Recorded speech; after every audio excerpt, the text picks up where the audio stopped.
Junior ডাক্তারদের আমি বলবো তাদের মুভমেন্টটা পুরো সেলফিশ মুভমেন্ট ছিল, তাদের নিজস্ব মুভমেন্ট ছিল। জুনিয়র ডাক্তারদের সবাই প্রশ্ন করছে যে এত নাটক করে কি হলো, মানুষ কি পেলো এই আন্দোলন থেকে।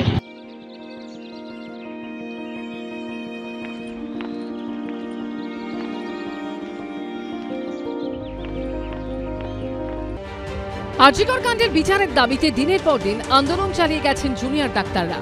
তাদের সিদ্ধান্তের জোরে লৌহ কপাট খুলতে বাধ্য হয়েছে লালবাজার, সরতে হয়েছে পুলিশ কমিশনারকে, স্বাস্থ্য অধিকর্তা এবং স্বাস্থ্য শিক্ষা অধিকর্তাকে বদলাতে বাধ্য হয়েছেন মুখ্যমন্ত্রী। অনেকে বলছেন রাজনৈতিক দলকে দূরে রেখেই যে কোনো বিরোধী দলের থেকে সফল আন্দোলন করে দেখিয়েছেন জুনিয়র ডাক্তাররা। আর এই প্রেক্ষাপটে জুনিয়র চিকিৎসকরা কাজে ফিরতেই তাদের আন্দোলন নিয়ে প্রশ্ন তুলতে শুরু করেছেন একের পর এক বিজেপি নেতা। মঙ্গলবার জুনিয়র ডাক্তারদের কটাক্ষ করেন দিলীপ ঘোষ। জুনিয়র ডাক্তারদের সবাই প্রশ্ন করছে যে এত নাটক করে কি হলো, রাত জেগে এ করে আরজিকর যে ঘটনা তার কি পরিবর্তন হয়েছে, তার কজন দোষী সাজা পেয়েছে, যাদের উনি পদত্যাগ চেয়েছেন তারা প্রমোশন পেয়েছে। তো পেছন থেকে এই আন্দোলনকে যারা চালাচ্ছে তারা মমতা ব্যানার্জিকে বাঁচাবার জন্য এসব নাটক করছে না তো। রাত জাগো, ক্যান্ডেল জ্বালাও, চল রাত্রেবেলা একটু বাতি জ্বালিয়ে ছবি তুলে চলে আসে। এই জন্য কি দেড় মাস ধরে বাংলার মানুষ কষ্ট পেল? ঠিক 24 ঘন্টা আগে জুনিয়র ডাক্তারদের আন্দোলন নিয়ে প্রশ্ন তুলেছিলেন বিজেপি বিধায়ক অশোক দিন্দা। জুনিয়র ডাক্তারদের আমি বলবো তাদের মুভমেন্টটা পুরো সেলফিশ মুভমেন্ট ছিল, তাদের নিজস্ব মুভমেন্ট ছিল। তারা কিন্তু অভয়ার তাদের 5টা দাবিতে একটাও কিন্তু অভয়ার দোষীদের ফাঁসি চাই সেই কথাটা উল্লেখ নেই।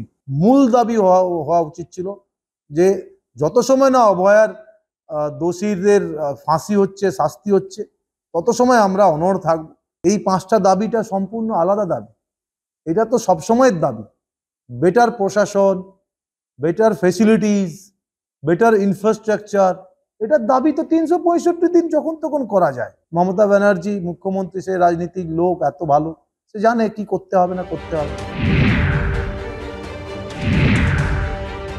এই সমস্ত বক্তব্য যারা দিচ্ছেন এই সব বিষয়ে প্রতিক্রিয়া খুব একটা দেওয়ার প্রয়োজন আছে বলে আমরা মনে করি না, কারণ আমরা যে বিচারের দাবিতে আন্দোলন করছি সেই বিচারের দিক থেকে আমরা এখন অনেক দূরে আছি। আমাদের আন্দোলন স্বাস্থ্য ভবনের যে অবস্থান বিক্ষোভ, সেখান থেকে আমরা যে দাবিগুলো তুলেছিলাম সেই দাবির কিছু কিছু জিনিস হয়েছে, এবং যেগুলোকে যারা প্রাইস পোস্টিং বলছে আমি তাদের কাছে জানতে চাই আপনারা কি করতেন। আন্দোলন চলাকালীন একাধিক তৃণমূল নেতার হুমকি হুঁশিয়ারির মুখে পড়তে হয়েছে জুনিয়র ডাক্তারদের। আন্দোলন তোলার পর আবার তাদের নিয়ে প্রশ্ন তুলতে শুরু করেছে বিজেপি। জুনিয়র ডাক্তাররা অবশ্য এসবে গুরুত্ব দিচ্ছেন না, তাদের লক্ষ্য একটাই, সুবিচার। কমল কৃষ্ণ দে, সন্দীপ সরকার ও দীপক ঘোষের রিপোর্ট, এবিপি আনন্দ।